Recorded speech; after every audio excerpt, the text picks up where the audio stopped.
Hello, and welcome back to Hoi 4, Equestria War, Imperium of Griffonkind, under the Emperor of Griffonkind.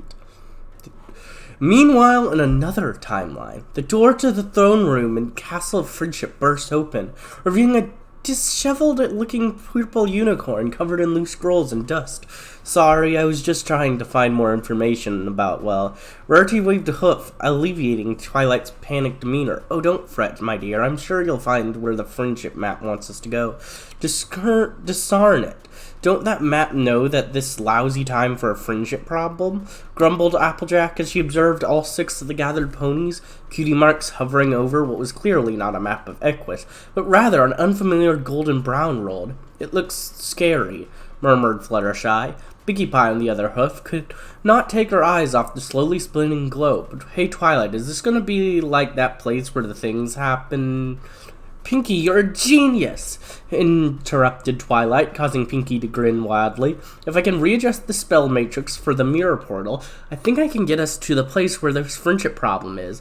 Twilight removed the scrolls from herself and ignites her horn, humming as her magical aura encompasses the enchanted map. Then her eyes suddenly lit up. Hey, I think I forgot where the map wants us to go. Oh yeah, said Rainbow Dash as she squinted her eyes trying to make out any details of the odd-looking planet hovering over the map. Twilight nodded, then addressed all our friends. We need to solve a friendship problem in the world called Holy Terra. Be sure to check out the Unification Wars April Fool's content in their mod. Oh, I think I will at some point. That actually, at the very least, single player, but okay. Unification Wars has a Equestria War styled update for April Fools? Okay, let me, now I actually have some civilian factories to do stuff with. There we go. That's better. Sabotage. A deafening explosion woke many of the sleeping citizens of the Empire last night, sending out a shockwave that shattered windows for miles around. Our patrols did manage to apprehend one of the culprits as they fled the site, but his fellow saboteurs were able to break him free before we completed our interrogation. Even still, we had enough time to get an employer out of the saboteur. The attacker was organized by the Strawberry Duchy. Miraculously, there was no deaths, but one of the factories had suffered damage. So, you're the one doing all this. I see. I see. We'll have to deal with that at some point.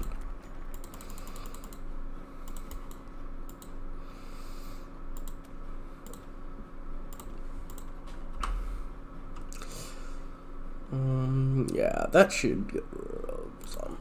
The Star Knights, 1,000 chosen knights, nobles, and heroes who had proven themselves loyal, even to in this time of crisis, had been summoned. They had undergone every experiment that the Archrector Dominus could subject to them. The Archrector had defied every convention, violated every firmly held belief in both metallurgy and enchantment, and his acts upon the bodies of these chosen warriors had left them unrecognizable. In the wake of the experiments, the new weapons and the Emperor's blessing stood something more than what had been before. They would be the Emperor's finest warriors, these Griffs who gave them of themselves to him. Like clay, they had been molded, and in the furnace of war they would be forged. They were iron will and steely sinnow. In great armor they were clad, with the mightiest weapons they were armed. They would be untouched by plague or disease, no sickness would blight them. They had such tactics, strategies, and machines that no foe would best them in battle. They would be the Imperium's bulwark against the terror. They were the defenders of Griffonkind. They were the Emperor's Star Knights, and they would know no fear. Now that sounds cool. I'm gonna guess none of these new guys have descriptions. From the look of it, I'm right. Like, this is an April Fool's update. They have put in a lot of effort, don't get me wrong. But I'm not really expecting them to throw in, descriptions for the generals. And, yeah, it looks like I'm right. Nothing wrong with that, just, you know. Let's marshal the troops. Yeah. The Imperium was founded on the brave and the loyal, who would rush to the Emperor's banners in times of need. Though much of it is corrupted, the seeds of loyalty still wait in the tainted soil, and as we clean the lands, they will be germinated. They will be germinated. That's it. Okay. No more coins from Skyfall. Today, unlike previous years, the Imperium Foreign Affairs Minister didn't receive any letter from Skyfall, at least none containing any coins. It seems that after the demise of Chancellor whatever, the new leader of Skyfall had little interest in pursuing this particular form of humor. That joke shall not be missed.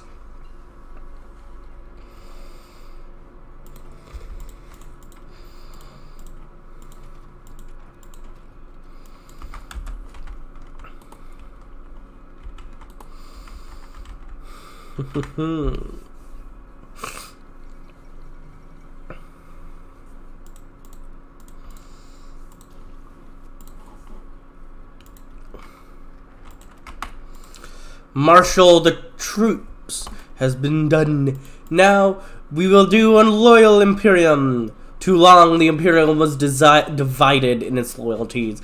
The squabbling nobles and archons would have broken it apart in due time. Now there's only the Emperor and the common Griff. There's no greater purpose than to fight and die for him. That is true. All must understand his greatness. Do not fear him. Love him.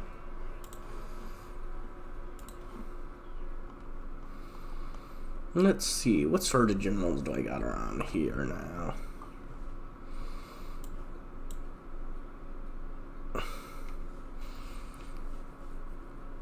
Alright. I'll throw on you in the lead because you're just a nice infantry leader. I'll throw on...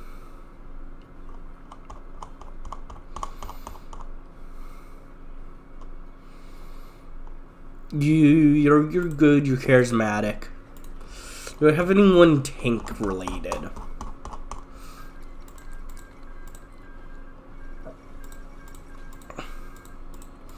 Let's see, what are all my tank related guys? Tanks. No, you're reckless. That's not tank. Yeah, these, okay, that's the tank symbol. So I've got a panzer leader here. And I have a panzer leader and panzer expert there. So yeah, you could go in charge of the panzers.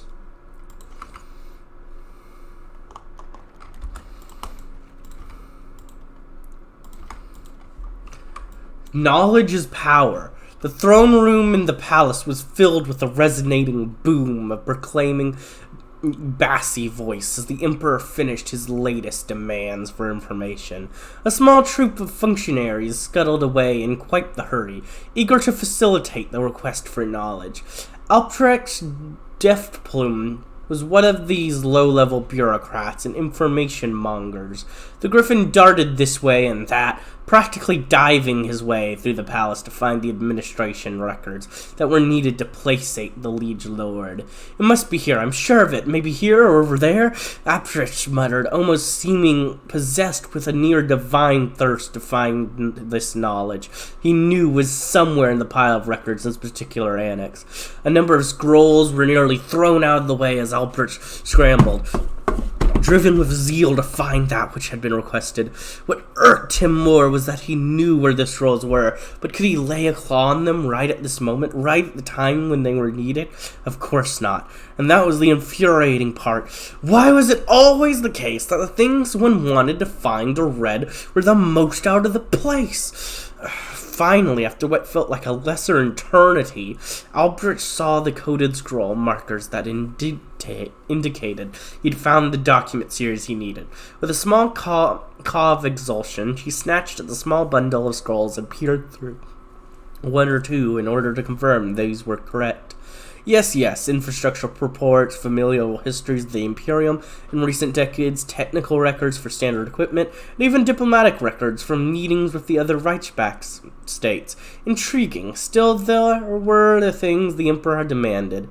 Hurriedly, the Griff burst back out of the archives into the throne room. Pausing for a moment outside the doors, he patted his head and tried to make himself look a little presentable. And after wiping off a little sweat, he bowed his head in a supplementary manner to enter and approach his lead. Guard it well. You must. Alright, I'll set that to that for the next one. And let's see, what all we got around here?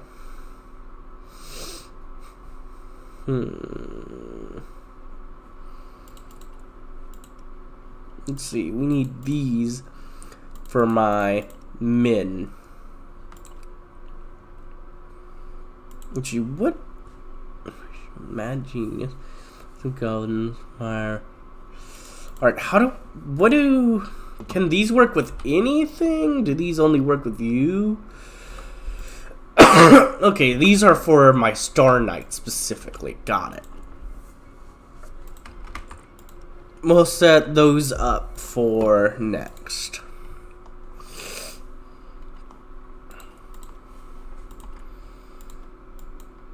Okay, good. Now, actually, what I want to grab up next is you.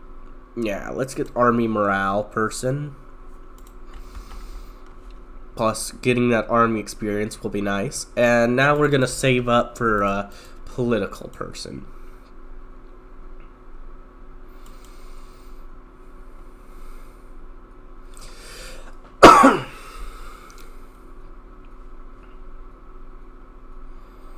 Let's see. Yeah, let's go for you. Hearts and minds. The Emperor is not unreasonable, and those who came before him or his voice, genuinely penitent, will earn their place once more.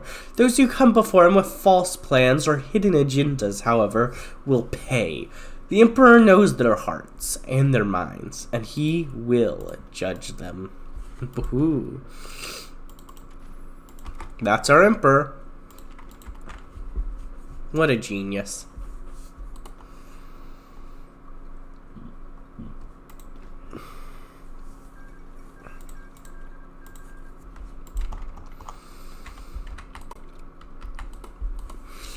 So Crystal Empire has gone Sombra, which I've seen Crystal Empire go Sombra so much recently. Like, I don't know what is up with them and saying, Sombra's in control.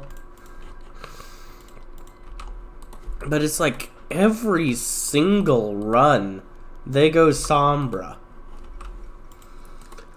Like, both single player, like, both when I've been recording and not, they've gone Sombra.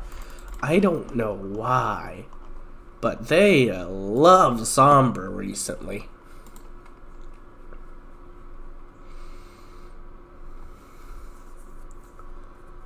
Let's see.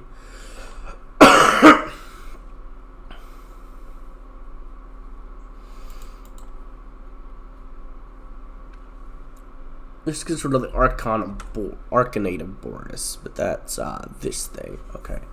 Let's see. War support division hack, political power, monthly population. That sounds nice. We're gonna get you. Youngest of three Archons, born in 959, Arion XII has risen rapidly through the ranks of the Ariate Temple to the very top. However, this was not achieved by exceptional piety alone, nor by hard and honest work. Arion is ever hungry for more power, and is not afraid to use more questionable and violent means to gain it.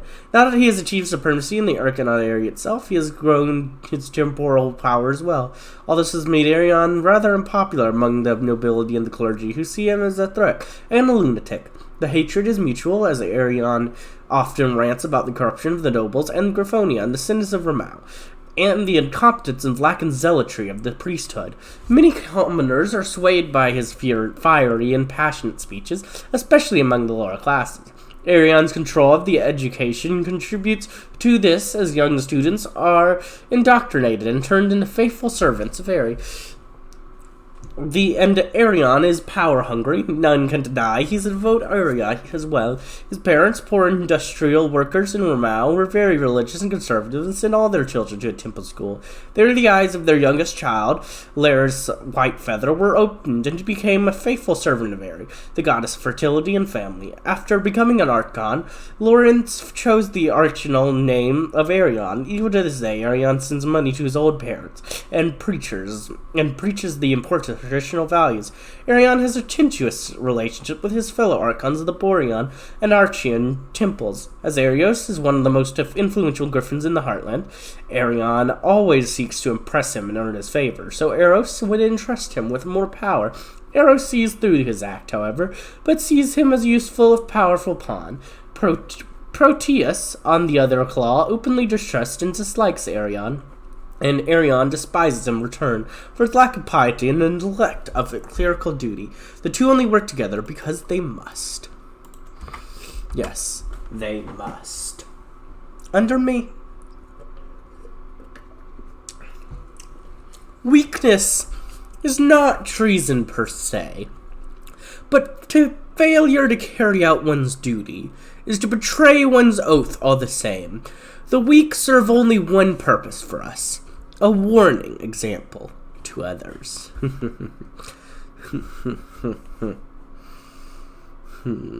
Yes.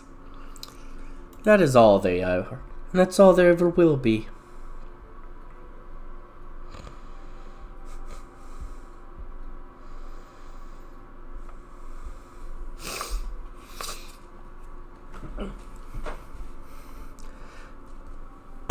The Imperial stands true, proud and noble. Strawberry Duchy! Even still, we had done to get the employer, the Strawberry Duchy, once again. What's going on? Oh, I don't care. You will be stopped. One day.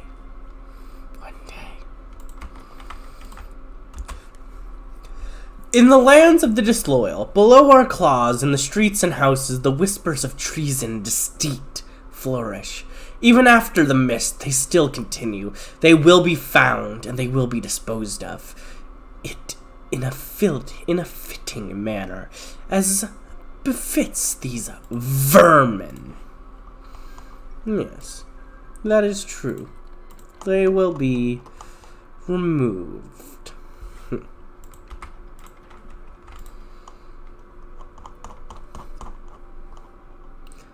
They won't be in our way anymore. It will be wonderful.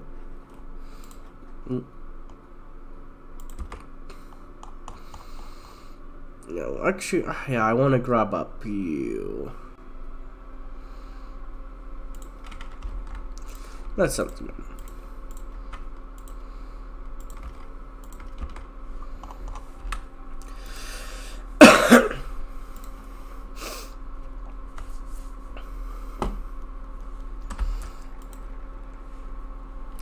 Terror in the countrysides. Attacks by monstrous beasts are nothing unusual in the countryside, and hardy commoners have no choice but to get used to it. Usually monsters are driven off or killed as soon as they are seen, and sometimes they manage to injure or even kill a person or two. But worryingly, news has arrived in the capital of something much worse. Word has spread of a terrifying monster preying on lone individuals, mothers, and even young. It attacks, kills, and feasts on flesh before disappearing into the night. There have been an alarmingly high number of such attacks reported in a small area. The locals are mortified, and their attempts to find the beast have been in vain. As casualties are mounting, they have now petitioned the government for aid. The story of this beast is becoming popular, and many citizens now look to us, expecting us to help with the victims. While this originated as a local issue, it has now gained attention across the country. If we do nothing, the populace will be disappointed. We'll do what we can to help. But I think this will be a good time to go ahead and end this episode. If you enjoyed, like, comment, subscribe, and hit the bell button. And as always, peace.